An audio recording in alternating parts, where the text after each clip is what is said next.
আসসালামু আলাইকুম। হসপিটাল থেকে বাসায় ফিরতেছি। তো বাসায় যেতে যেতে আমার একটা কথা মনে পড়লো, ভাবলাম আপনাদের সাথে শেয়ার করি।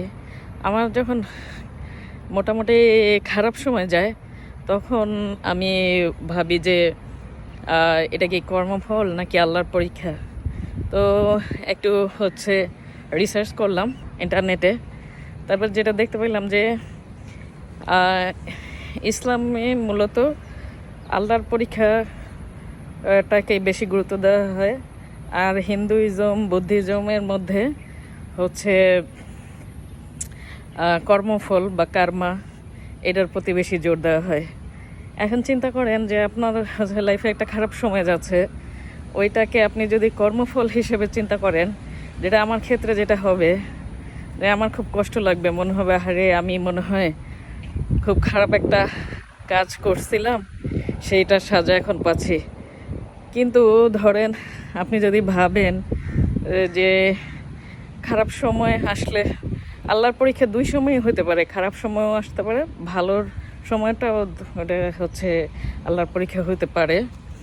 তো ধরেন যে আপনার খারাপ সময় আসলো, তখন আপনি ভাবলেন যে এই খারাপ সময়ে আসলে আল্লাহ আপনাকে পরীক্ষা করতেছে।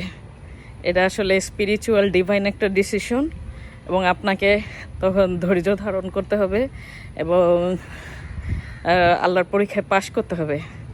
হ্যাঁ, এটা যদি ভাবেন, তাহলে আমার কাছে মনে হয় যে জিনিসটা বেশি শান্তি লাগে, বেশি মানে ওই খারাপ সময়টা ফেস করতে একটু সহজ হয়। কিন্তু কর্মফল চিন্তা করলে, কর্মফলের আইডিয়াটা হলো যে আপনি যদি কোনো খারাপ কিছু করে থাকেন এই জন্মে, নয়তো অন্য কোনো জন্মে, মানে ওরা তো হিন্দুত্ববাদের তো পুনর্জন্ম বিশ্বাস করে, বৌদ্ধদের মনে হয় কিছু কিছু ব্রাঞ্চ আছে যারা পুনর্জন্মে বিশ্বাস করে। তো তারা যে এভাবে বিশ্বাস করে, তো এটা আমার কাছে মনে হয় যে খারাপ সময়টাতে যদি এটাকে কর্মফল হিসেবে চিন্তা করা হয়, তাহলে জিনিসটা আরও কষ্টের কারণ হয়। আরও মনে হয় যে এক ধরনের আফসোস হয়, আহারে আমি যে এটা করছি দেখে মনে হয় আমার এখন এটা হচ্ছে। হ্যাঁ, আবার এটার একটা ভালো দিকও আছে। যখন মানুষ রিয়েলাইজ করে যে তার অ্যাকশনের কনসিকুয়েন্স আছে, তখন সে সবসময় আসলে ভালো কাজ করার প্রতি জোর দেয়। কিন্তু অ্যাকচুয়ালি কার্মাই বলেন আর আল্লাহর পরীক্ষাই বলেন, দুইটার উদ্দেশ্য কিন্তু একটাই, মানুষকে সতর্ক করা যে তোমার কাজের একটা কনসিকুয়েন্স কিন্তু আছে। তবে কার্মা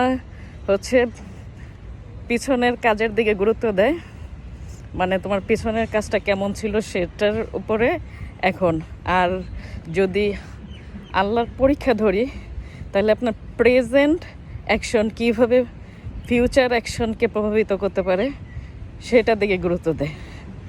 মানে ধরেন আপনি একটা খারাপ অবস্থায় আছেন, যদি আপনি আপনার থিঙ্কিং কার্মা দিয়ে চিন্তা করেন, তাহলে আপনি চিন্তা করবেন আপনার আগের অ্যাকশনের কথা, সেইটা চিন্তা করে আপনি পরবর্তী লাইফে এই কষ্ট না পাওয়ার জন্য হয়তো আপনার কিছু অনুশোচনা হবে, প্রায়শ্চিত্ত করবেন, সামনের কাজগুলো ভালো করে করার চেষ্টা করবেন। তো প্রেজেন্ট কন্ডিশনের জন্য পাস্ট কন্ডিশনকে রেসপন্সিবল করা এবং সেই রিয়েলাইজেশনের জন্য ফিউচার অ্যাকশনকে ইমপ্রুভ করা। আর অপর দিকে আল্লাহর পরীক্ষা যদি চিন্তা করি, এখন যদি খারাপ সময় যাচ্ছে এটাকে যদি চিন্তা করি আল্লাহর পক্ষ থেকে পরীক্ষা, তাহলে কিন্তু আপনি এই প্রেজেন্ট মোমেন্টেই, এই প্রেজেন্ট সিচুয়েশনের জন্য প্রেজেন্ট মোমেন্টেই কীভাবে ধৈর্য ধরবেন সেই শক্তিটা পাবেন আপনার, যখন মনে হবে যে এটা একটা স্পিরিচুয়াল টেস্ট, ডিভাইন টেস্ট। তাইলে এটা কিন্তু আপনাকে প্রেজেন্ট মোমেন্টে ফোকাস করতে হেল্প করবে। এখন এটাতে যখন আমরা আমাদের প্রেজেন্ট মোমেন্টে ফোকাস করি এবং আমাদের অ্যাকশনগুলোকে আমরা প্রেজেন্ট মোমেন্টে কন্ট্রোল করি। অ্যাকচুয়ালি প্রেজেন্ট বলতে তো কিছু নাই। এই যে কিছুক্ষণ আগে কথা বলতে বলতে আসছিলাম, এই এই 5 মিনিটে সেটাও ফিউচার, মানে আমার সেটাও পাস্ট হয়ে গেছে, তাই না?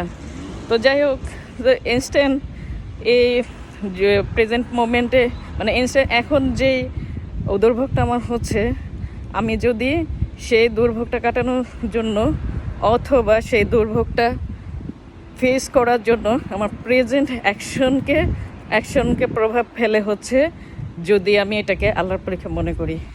আমার কাছে মনে হয় যে এটাকে কার্মা না ভেবে, কার্মা ভাবলে জিনিসটা আমার কাছে আরও বেশি কষ্ট লাগে, কিন্তু এটাকে আল্লাহর পরীক্ষা ভাবলে মনে একটা জোর পাওয়া যায় যে না, আল্লাহ আমার পরীক্ষা নিচ্ছেন, আমার আর একটু ধৈর্য ধরতে হবে। তো আর এই যে প্রেজেন্ট মোমেন্টগুলো তো একটা প্রেজেন্ট মোমেন্ট মিলেই তো ফিউচার তৈরি হয়, তাহলে সেক্ষেত্রে ফিউচারটাও ঠিক থাকার কথা। আপনাদের কোনটা, মানে আপনারা যখন খারাপ সিচুয়েশন আসে তখন কিভাবে সেটা মোকাবেলা করেন? প্রেজেন্ট মানে কার্মা চিন্তা করে, নাকি আল্লাহর পরীক্ষা চিন্তা করে, বা যে সর্বশক্তি মানে বিশ্বাস করেন আর কি? তো সবাই ভালো থাকবেন। আল্লাহ হাফেজ।